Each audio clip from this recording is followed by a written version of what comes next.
Hello friends, NCERT classes के online platform पर आपका स्वागत है, अभिनंदन है। साथियों, हम लोग कोहलर के अंतर्दृष्टि सिद्धांत के महत्वपूर्ण प्रश्नों को आज हल करेंगे। चलिए शुरू करते हैं आज का पहला प्रश्न। आज का पहला प्रश्न कह रहा है, सूझ या अंतर्दृष्टि का सिद्धांत के मुख्य प्रतिपादक कौन है? ए ऑप्शन है आपका थार्नडाइक, गलत है। बी ऑप्शन स्किनर, भी गलत है। सी ऑप्शन वोल्फगैंग कोहलर है, जो कि सही है, क्योंकि ये सिद्धांत जो है वोल्फगैंग कोहलर का ही दिया हुआ है। इनके साथ दो और भी मित्र थे। कोहलर किस संप्रदाय से संबंधित थे? तो कोहलर आपके एक गेस्टाल्टवादी मनोवैज्ञानिक थे। तो ए ऑप्शन आपका गलत है, बी ऑप्शन आपका सही हो जाएगा। नेक्स्ट क्वेश्चन, गेस्टाल्ट शब्द किस भाषा का है? गेस्टाल्ट शब्द आपके जर्मन भाषा का शब्द है, इसलिए अंग्रेजी भी गलत है। बी ऑप्शन आपका जर्मन सही हो जाएगा, क्योंकि जो गेस्टाल्टवादी है वो जर्मन भाषा का एक शब्द है। इसका अर्थ होता है क्या? पूर्ण या समग्र। अंग्रेजी में होल भी कहते हैं। नेक्स्ट क्वेश्चन, कोहलर के अलावा किन मनोवैज्ञानिकों को गेस्टाल्टवादी माना जाता है?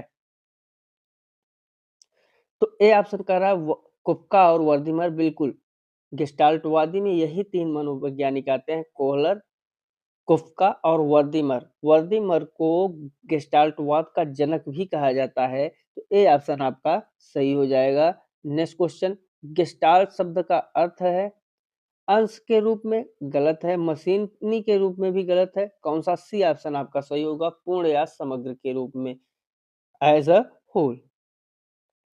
तो सी ऑप्शन आपका सही हो जाएगा। नेक्स्ट क्वेश्चन क्या कह रहा है, कोहलर ने अपना प्रसिद्ध प्रयोग किस जानवर पर किया था? कोहलर जो थे एक चिंपैंजी पे प्रयोग किए थे, जिनका नाम सुल्तान था और एक वनमानुष था। इन्होंने क्या किया था, कैनरी द्वीप में इसको प्रयोग किया था। इन्होंने एक पिंजरा बनाया था और उस पिंजरे में एक किनारे पर केला लटका दिया था और दो छड़ी रख दी थी। अब इन दोनों छड़ियां आपस में जुड़ सकती हैं, ये और ये दोनों छड़ी आपस में जुड़ सकती हैं। यहाँ पर चिंपैंजी है आपका, मान लीजिए ये ए चिंपैंजी है, ए आपका चिंपैंजी है।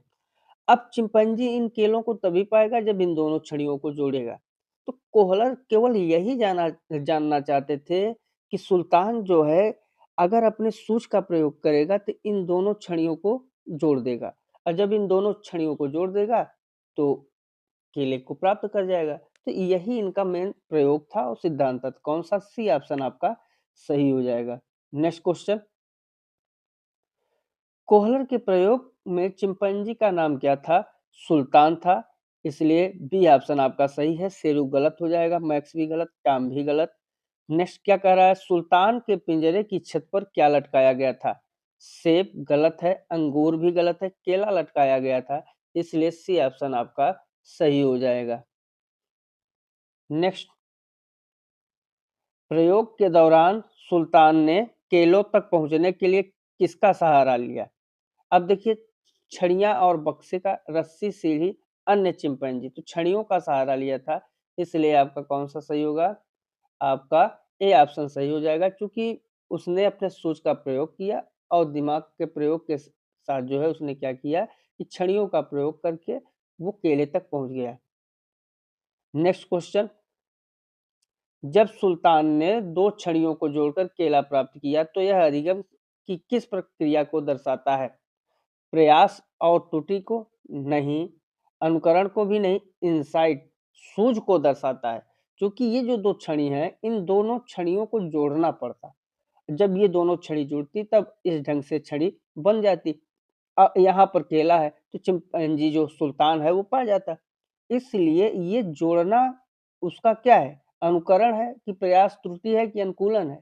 कुछ भी नहीं, सूझ है। कौन सा? सी ऑप्शन आपका सही हो जाएगा।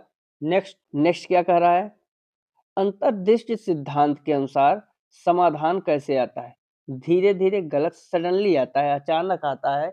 इसलिए जो ओ, कोहलर ने कहा था, कोहलर ने क्या कहा था कि आप इसमें सीखना जो है धीरे धीरे नहीं, कि आप, जो कोहलर थे उनका ये मानना ही था कि सीखना जो है धीरे धीरे नहीं होता बल्कि अचानक हो जाता है।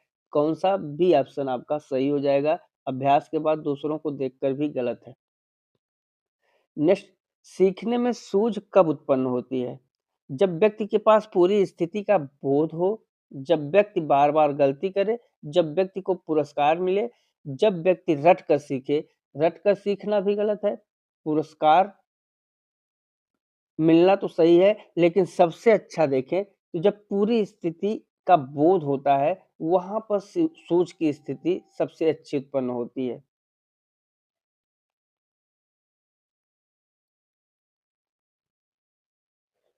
कौन-सा ए ऑप्शन आपका सही हो जाएगा। जब आप हर एक स्थिति का बोध हो जाएगा, आप धीरे-धीरे, धीरे-धीरे सारी स्थितियों का बोध कर लेंगे तो कौन-सा आपका ए ऑप्शन सही हो जाएगा। आपका चूँकि ये सीखना क्या है, बच्चे के दिमाग पर जोर दे रहा है। कल्पना, चिंतन ये सब पे जोर दे रहा है। तो कौन-सा आप इन सब के माध्यम से पूरी स्थिति का बोध कर लेंगे, उसके बाद सूझ उत्पन्न हो जाएगी। नेक्स्ट क्वेश्चन कोहलर के अनुसार बुद्धिमान व्यक्ति में सूझ की मात्रा क्या होती है? कम होती है, गलत है, अधिक होती है। क्योंकि जो बुद्धिमान व्यक्ति होगा वो बहुत जल्दी सोचेगा, तो उसमें क्या होगा? सूझ की मात्रा भी अधिक होगी। नेक्स्ट अंतर्दृष्टि का सिद्धांत किस मानसिक शक्ति पर आधारित है? आपके रटने पर गलत है, तर्क, कल्पना और चिंतन पर आधारित है। बी ऑप्शन आपका सही हो जाएगा, क्योंकि यहाँ पर सूझ का सिद्धांत है, अंतर्दृष्टि का सिद्धांत, वो तर्क चाहता है, कल्पना चाहता है, चिंतन चाहता है। यहाँ पर रटना नहीं है, हाथ-पैर लगाना ही नहीं, बच्चे का दिमाग चलता है यहाँ पर। बी ऑप्शन सही हो जाएगा। समस्या समाधान सबसे उच्च स्तर किस अधिगम को माना जाता है? समस्या समाधान का सबसे उच्च स्तर किस अधिगम को माना जाता है? शास्त्रीय अनुबंधन है, लेकिन उतना नहीं है। सबसे अच्छा है समस्या समाधान के लिए अंतर्दृष्टि द्वारा अधिगम। आप अंतर्दृष्टि के द्वारा अधिगम करेंगे, तो उसमें क्या होता है, अपने दिमाग का प्रयोग करेंगे, कल्पना का प्रयोग करेंगे, तर्क चिंतन सोचेंगे, विचारेंगे, इसलिए सबसे अच्छा माना गया है अंतर्दृष्टि के द्वारा अधिगम। क्या कह रहा है?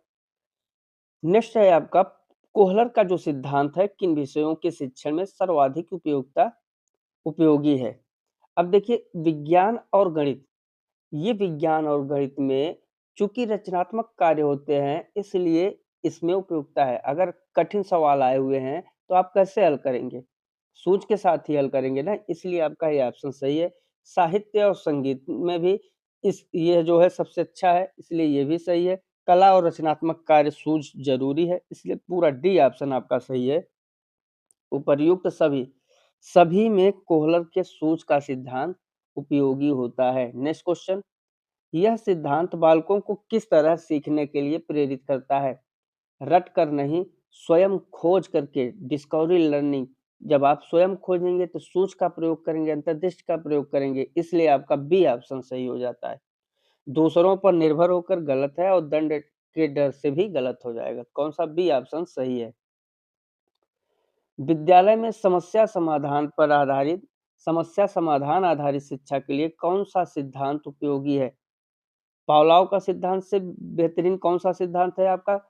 कोहलर का सूझ का जो सिद्धांत है, किसी भी समस्या समाधान को तुरंत जो है हल कर देता है, इसलिए ए ऑप्शन सही हो जाएगा। चूँकि यह चिंतन, मनन, तर्क पर आधारित है, आपकी कल्पना पर आधारित है। नेक्स्ट शिक्षण की पूर्ण से अंश की ओर विधि सिद्धांत की देन है। कहाँ से? पूर्ण से अंश की ओर। देखिए पूर्ण से अंश की ओर जो विधि है वो कहाँ की देन है, किस सिद्धांत की, यही चीज पूछ रहा है। पूर्ण से अंश की ओर आप जो है सूझ के सिद्धांत में प्रयोग करते हैं। चूंकि पहले आप पूरी समस्या दिखाएंगे, फिर उसके छोटे-छोटे अंग पर बात करेंगे। यही जैसे मान लीजिए ये वृत्त आपका समस्या है, तो हर एक छोटे अंश की बात करेंगे। ये जो छोटा अंश बन रहा है, पहले आप समस्या पूरी बात करेंगे, फिर इन छोटे-छोटे अंश की बात करेंगे। तो ये किसका है? गेस्टाल्टवादी है, सूझ के सिद्धांत पर आधारित है, इसलिए बी ऑप्शन आपका सही हो जाएगा। किस सिद्धांत की देन है? गेस्टाल्टवाद की। सृजनात्मक कार्यों के लिए कौन सा अधिगम सिद्धांत सर्वश्रेष्ठ है? क्रिएटिव वर्क्स, रचनात्मक कार्य, सृजनात्मक कार्य, इसके लिए सबसे अच्छा कौन सा होगा? प्रयास एवं भूल सही नहीं है उतना। बी ऑप्शन सही है प्रश्न के अनुसार सूझ का सिद्धांत। कोहलर का जो अंतर्दृष्टि का सिद्धांत है वो सृजनात्मक कार्यों के लिए, विज्ञान गणित के लिए, संगीत साहित्य के लिए सबसे अच्छा है। देखिए थार्नडाइक के प्रयास और त्रुटि और कोहलर के सूझ सिद्धांत में मुख्य अंतर क्या है? देखिए थार्नडाइक का जो प्रयास और त्रुटि है वो क्या कहता है? थार्नडाइक जो है सबसे वो क्या करते हैं, यांत्रिक, मतलब आप ज़्यादा से ज़्यादा प्रयास करिए, गलतियाँ करिए, बार-बार प्रयास करते जाइए, गलतियाँ करते जाइए और सीख जाएँगे। जबकि कोहलर ने किसका प्रयोग किया है यहाँ पे? सूझ, मानसिक शक्ति का प्रयोग किया है, तो आपका ये ऑप्शन सही है। थॉर्नडाइक बिल्ली पर प्रयोग करते हैं और कोहलर चिंपैंजी पर प्रयोग करते हैं, ये भी आपका सही है। थॉर्नडाइक में अधिगम क्रमिक होता है और कोहलर में अचानक होता है, तो ये भी प्रमुख अंतर है। तो उपर्युक्त सभी तीनों ऑप्शन सही हो जाएँगे, क्योंकि थॉर्नडाइक ने कहा था कि जो सीखना है वो धीरे-धीरे होता है। कोहलर कहते हैं कि धीरे-धीरे नहीं बल्कि अचानक हो जाता है, तो डी ऑप्शन आपका सही हो जाएगा। नेक्स्ट क्वेश्चन, छोटे बालकों की तुलना में बड़े बालकों और वयस्कों के लिए कौन-सा सिद्धांत अधिक प्रभावी है? देखिए बड़े बालक और वयस्क जो हैं, उनके लिए अनुकरण तो होगा नहीं, अनुकरण केवल छोटे बालकों के लिए होता है। सबसे अच्छा क्या होगा? अंतर्दृष्टि का सिद्धांत, जो कि आपको सीखने पर बल देता है, तो कौन-सा सही हो जाएगा? बी ऑप्शन आपका सही हो जाएगा। ठीक है? नेक्स्ट क्वेश्चन, नेक्स्ट क्वेश्चन क्या कह रहा है? जब किसी समस्या का समाधान एकाएक दिमाग में आता है तो उसे क्या कहा जाता है? उसे ही कहा जाता है आहा मोमेंट, अर्थात ए ऑप्शन। जैसे ही आप अचानक आपके दिमाग में किसी भी चीज़ का आ जाए, मान लीजिए इसको तोड़ने, ताला तोड़ने का दिमाग में बैठ जाए, तुरंत कहेंगे आह! आहा! तो यही चीज़ आपका क्या है? आहा अनुभव, तुरंत अचानक जो आता है उसमें आहा निकल ही जाता है। गेस्टाल्टवादियों ने किस पर सबसे अधिक बल दिया है? तो स्टिमुलस पर किसने दिया है? पावलोव ने। अनुक्रिया रिस्पॉन्स पर स्किनर ने। जो प्रत्यक्षीकरण है, प्रत्यक्षीकरण पर गेस्टाल्टवादियों ने सबसे ज़्यादा क्या दिया है? बल दिया है। तो कौन-सा सही हो जाएगा? आपका सी ऑप्शन सही हो जाएगा। बालक स्वयं खोज करके ज्ञान अर्जित करता है। यह कथन कोहलर के किस पक्ष को दर्शाता है? शारीरिक पक्ष, क्रियात्मक पक्ष, संज्ञानात्मक उपयोगिता, क्रियात्मक क्रिएटिविटी को ही दर्शाता है, तो कौन-सा? आपका बी ऑप्शन सही होगा। ठीक है?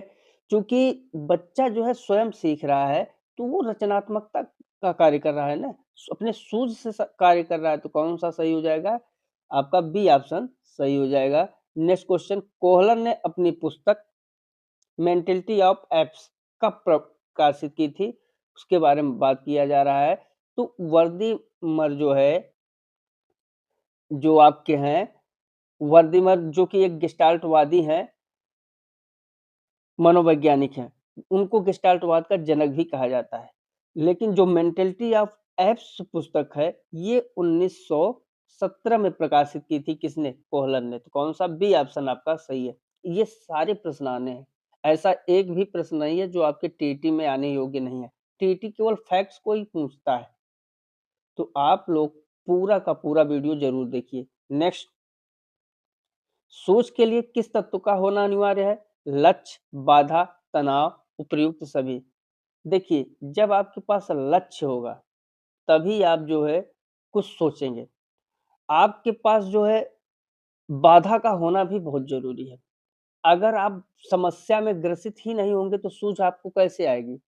आप जब समस्या में ग्रसित होंगे, आप तनाव से प्रेषित होंगे, आप में ज़्यादा से ज़्यादा तनाव होगा, तब आप अपने दिमाग का प्रयोग करेंगे और सोचने, चिंतन करने पर विवश होंगे। तो इन तीनों का होना बहुत ज़रूरी है किसके लिए? सूझ के लिए। तो डी ऑप्शन आपका यहाँ पे सही हो जाएगा। क्या सूझ द्वारा सीखा गया कार्य अस्थायी होता है? बिल्कुल अस्थायी होता है।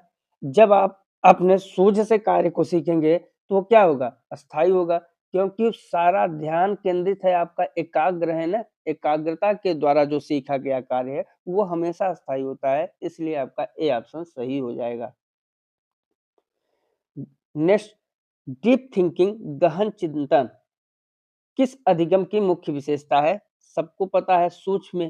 भाई आप सबसे ज़्यादा चिंतन कहाँ करेंगे? जब किसी चीज़ को आप स्वयं करके सीखेंगे, खोजने की कोशिश करेंगे तो वहाँ चिंतन करेंगे, मनन करेंगे, दिमाग का प्रयोग करेंगे, तो सूझ के सिद्धांत में गहन चिंतन की आवश्यकता होती है। नेक्स्ट क्वेश्चन क्या कह रहा है? नेक्स्ट आपका कह रहा है सुल्तान ने जब पहली बार छड़ी का उपयोग किया और असफल रहा, उसे अचानक छड़ियों को जोड़ा और उसने फिर अचानक छड़ियों को जोड़ा और यह अचानक परिवर्तन क्या कहलाता है? ये उसके आदत में नहीं था, उसे सूझ का उदय हो रहा था, उसके दिमाग में अन्य प्रकार की चिंतन कर रहा था, तो अन्य प्रकार के जो है सूझ मिल रहे थे कि ऐसे छड़ियों को जोड़ेंगे फिर केले तक पहुँचेंगे। तो कौन-सा बी ऑप्शन आपका सही हो जाएगा।